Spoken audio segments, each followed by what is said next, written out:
a marathon.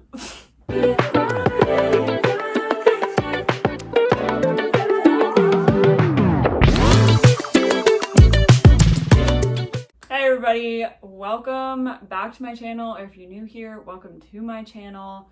My name is Anna. I haven't done a sit-down video like this in years, it feels like. I think the last one I did was tips for recruitment, like a long time ago. So this is like exciting. Also, I have to admit that like I really wanted to have like a coffee vibe, like a kind of a sit down and we have coffee together kind of thing. But it's 5:30 and this is water. So we're gonna ignore that, but we're staying hydrated. So today it is July 15th. It's been a month and a bit since I ran this marathon, and I wanted to sit down and kind of talk it through. We're gonna flash back a little bit to January. Coming out of winter break and coming back into the semester, I was not feeling like myself. I was feeling very tired, very run down, but mostly I was having these crazy stomach issues. Like I couldn't eat anything without feeling super sick and a lot of other stuff I won't get into. So I went to see our doctor through athletics at UW and he sent me to do a blood test, and turns out I had mono. Isn't that great? It's exactly what you would want for your final semester of collegiate running. So I kind of pushed through it through the end of indoor season, took a pretty solid break around spring break at the end of the season, and then kind of made a decision. I was like, if I'm gonna have any sort of an outdoor season, I'm either gonna have to just push through and train, or like I gotta say bye to my outdoor season. I probably didn't make the best decision for my health, but I decided to just train through it. This is not advice. This is not, please do this. So I kept training through it. I was running, I would say an average 40 to 55 miles a week. We took it week by week, seeing how I was feeling.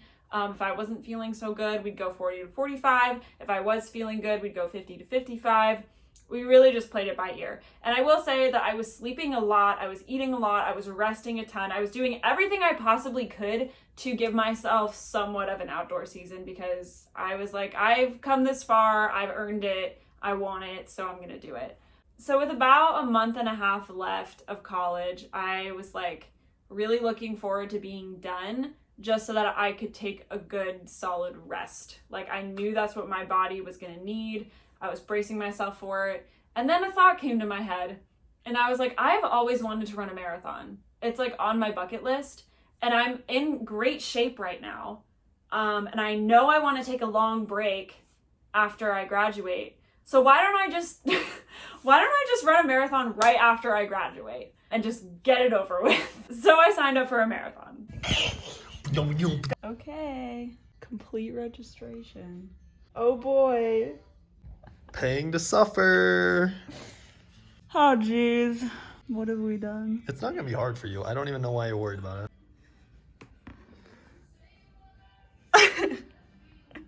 But something started to happen the last month of my collegiate career. I just started getting sick, like over and over and over again. I was getting in this really toxic cycle of feeling super sick from Monday to Thursday, feeling a little bit better, racing or having a long run or a workout, and then getting sick again on Monday. It was not good. And it was taking a really big toll on my physical and mental health. So I basically didn't give a single thought to the marathon. I was just focused on trying to keep my body going through the end of the season. So once I ran my last race was graduation weekend. I had 3 weeks until the marathon. 3 weeks. The first week, I just kind of kept training as normal. Hey guys. So we're 2.5 weeks out from the marathon, and I thought I'd give you guys a little bit of an update. Have we started marathon training? No. The marathon's on June 4th. Here's the deal. So this whole semester I've had mono, and in the last 3 weeks I've gotten the flu twice. I'm also currently standing in my empty, echoey apartment that I'm finishing packing up today because I go home tomorrow. But I ran my last track race last Saturday night, so I'm no longer a D1 athlete and I'm still coping with the loss. But today's the first day that I felt good enough since Saturday to go on a run because I've been sick. So we're gonna go meet up with my friend Molly and with my friend Caitlin. And I'm gonna try and do 4 to 6 miles because I still don't feel amazing, but I definitely feel better than I did. And cap the week off with an 18-mile long run. My coach, who has run many marathons before, told me that 2 weeks out I should do a longer effort to just get my body used to being on my feet for a really long amount of time. Not that I wasn't used to that already, I just hadn't ever done a long run over 14 miles. Oh my god. Hey guys. It's 11. I just took a lot of melatonin. I've been drinking my Gatorade. I have my Theragun charging and my watch also charging, and then my Roll Recovery all ready for me, as well as my Fig Bar. And I'm watching Emma Abrahamson's video titled I ran a marathon with no training, smiley face, to make myself feel better about it being 2 weeks out. I'm gonna catch some Z's. I'm gonna hit the hay. I've decided that I'm actually gonna start it around marathon time. Like, I'm not gonna go super early because I checked the weather and it's supposed to be 65 degrees at like 10 o'clock. So, like a.m. So I don't feel super pressured to start super early. I'm obviously not going to start at 10 a.m., but like I'm going to start not at like 6. So anyways, good night. See you in the morning. What was that? Today's the day, y'all. Today is the day. I gotta get up. Ugh. Okay. We're here, guys. We're at the trail. Can't say I'm excited. I think I'll be excited when I'm done. I just haven't done a long run in a long time. Like, honestly, the longest I've done in the last like couple months has been 11 miles. This is gonna be the longest I've ever run in my life. The farthest I've ever run was 14 miles. This could easily be 4 more than that. We hit mile 1. 8:11, a little bit faster than I wanted it to be, but we're doing good. I feel good. People have been really nice and friendly, which is encouraging, so making me feel more motivated. We're at mile 4, I can't count. I'm getting delirious, I'm just kidding. We're doing good. I'm running a lot faster than I want to be.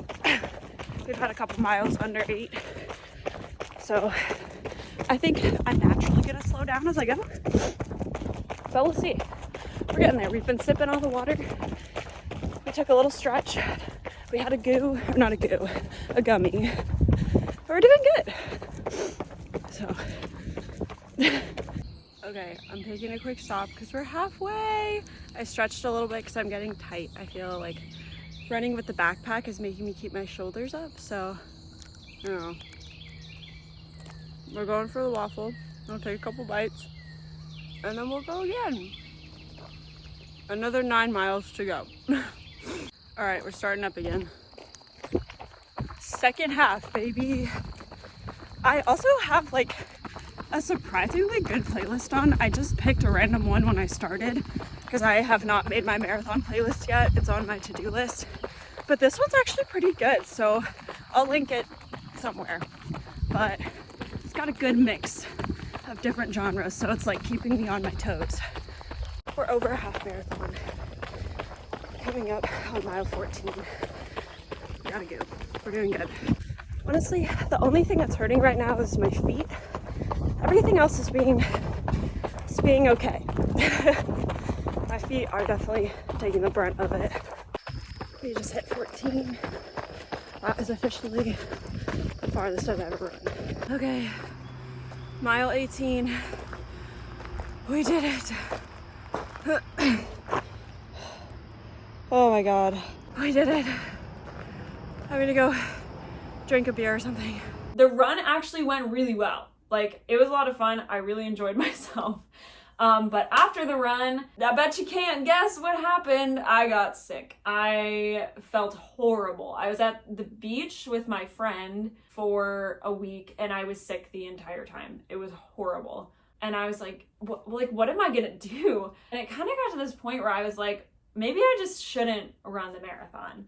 And that sucks. So I kind of just decided with 2 weeks until the marathon that I was just gonna let my body rest and chill. If I felt like running, I would run. If I didn't, I didn't. That following weekend, a week out from the marathon, I flew to South Dakota. That is where my boyfriend lives. He's from Rapid City. The marathon was in Deadwood. It's about an hour away. And that week I was going to spend visiting him because we're now in a long distance relationship. So the next week I was feeling a little bit better, to the point that I did run quite a few times that week. I think I ran Monday to Friday, took Saturday off, and then ran the marathon. I kind of left the decision to run the marathon up to the night before. This was a very impulsive thing, guys, like very impulsive. Saturday morning, I was kind of like, yeah, I feel pretty good. My last run like felt decent.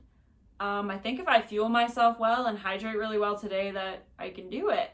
So I ate a lot of food, I drank a lot of water, and I woke up at 5 a.m. on Sunday morning and drove to the start line. The marathon itself really wasn't that bad. I feel like I have this kind of switch, and I'm sure a lot of distance runners can agree. Like, it's not necessarily runner's high, maybe a little bit, but sometimes I just get into the rhythm of things and you just start clicking off the miles and you go. So I kind of told myself the marathon was either going to feel like that and I would do great, cool, or it was going to feel absolutely horrible. And in that case, I would just drop out. The first couple miles were a little bit rough. I went out, I think, too fast. Like, my goal pace was 8:30 and I went out in like 7:20 maybe, something around that. Yeah, I was like, this is too fast. I got really excited though. There were so many people around me. When I'm like in a running community, I go crazy. But after the first mile, there was like a water stop at like 1.5 miles, and I was like, all right, girl, it's time to calm down. I had a couple great conversations with people around me, people who had run it before, people who had run lots of marathons before, and they had some great advice for me during the marathon. So around mile 3 or 4, I was really starting to fuel myself, get calories into my body, and I just really clicked into a good stride.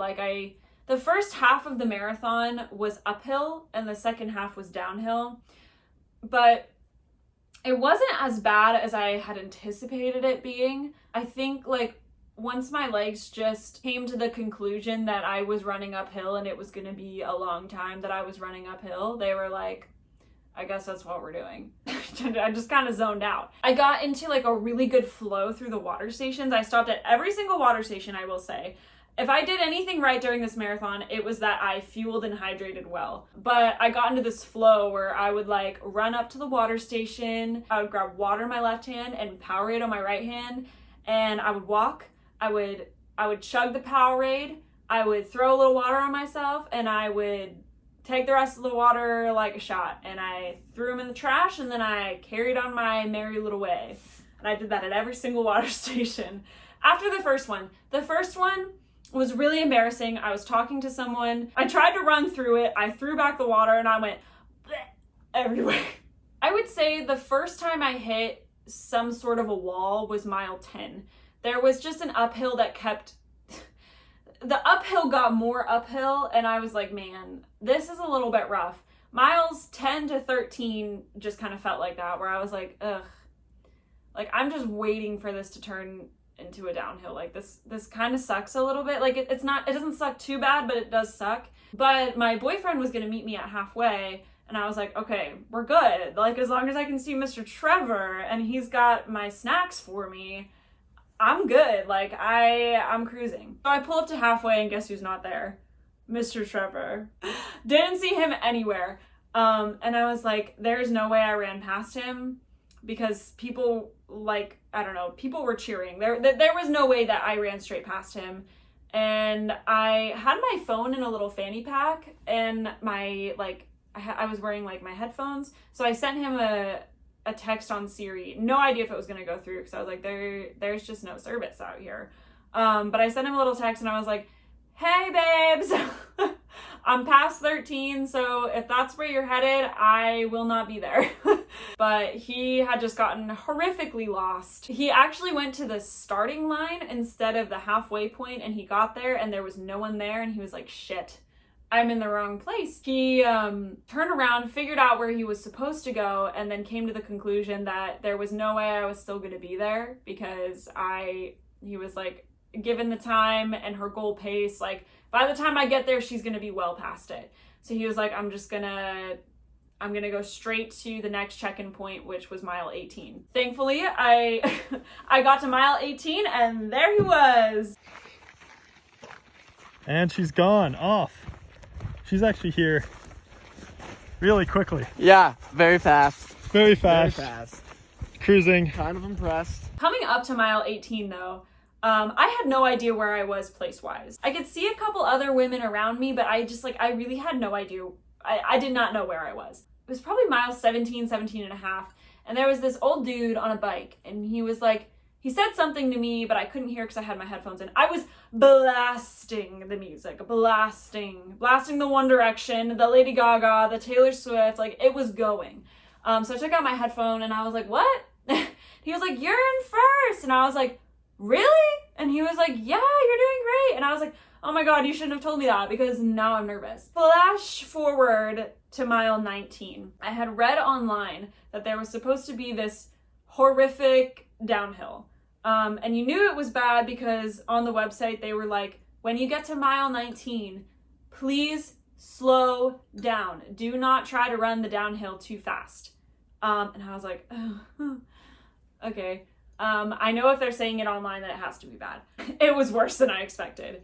It was, so most of the marathon is on this rail trail. It's a slight uphill and a slight downhill.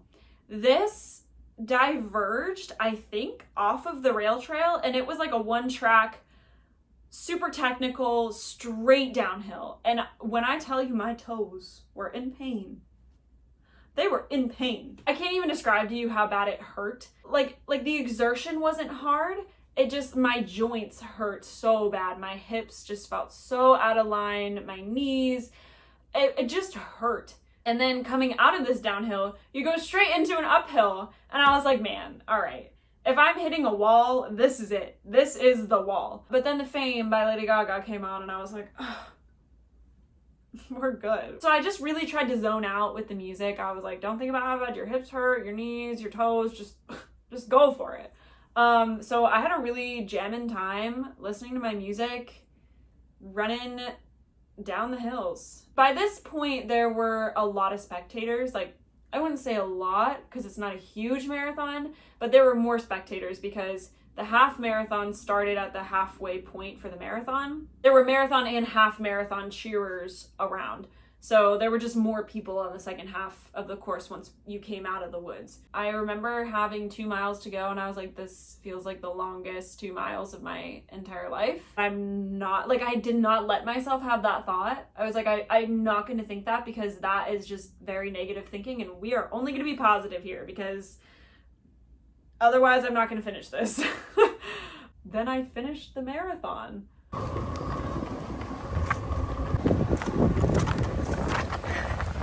So close. So close.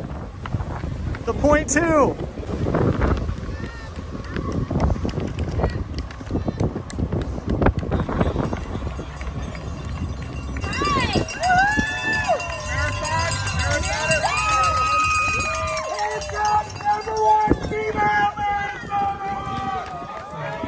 That's a dub. Applause, Centennial, Wyoming.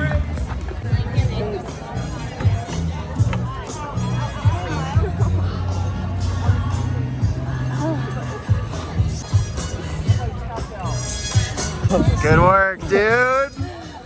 Yeah. Proud of you, man.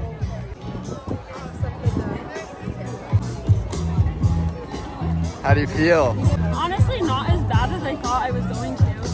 Really? It could have been a lot worse. You killed it. Well, you killed it. Here comes across the... My watch was way far ahead of the thing. So I have I have 26.36 on my watch. So I hit 26.2 and I still didn't see the finish and I was like, That's crazy. the downhill that they talked about online, no joke, that hurt so bad. Oh, did It was straight down and it was like, it wasn't like the Mickelson path, it was like a trail. So I was like rolling my ankles and my like toes were like way at the front of my shoes and it hurt so bad. I was like, oh my god, I'm like grandma jogging down this. That is so crazy, dude. First marathon ever, too. Are you kidding me? You gonna do another one now, or what? Never again. It's checked off the bucket list. I'm surprised you didn't just keep running. I'm not. I'm probably really close. I guess the question on everyone's mind is, will I run Boston? I hope so. The entry's open in September. I'm gonna try. Currently, I've signed up for a half marathon in October in Lisbon. My running journey is just gonna be an interesting one from here until Boston. So make sure you like and subscribe to follow along on my post-collegiate running career. It's been fun so far. And for those of you who have stuck with me through my college running career, thank you. I really appreciate it. I appreciate you being here and listening, and it's meant a lot to me. So I'll see you guys next time.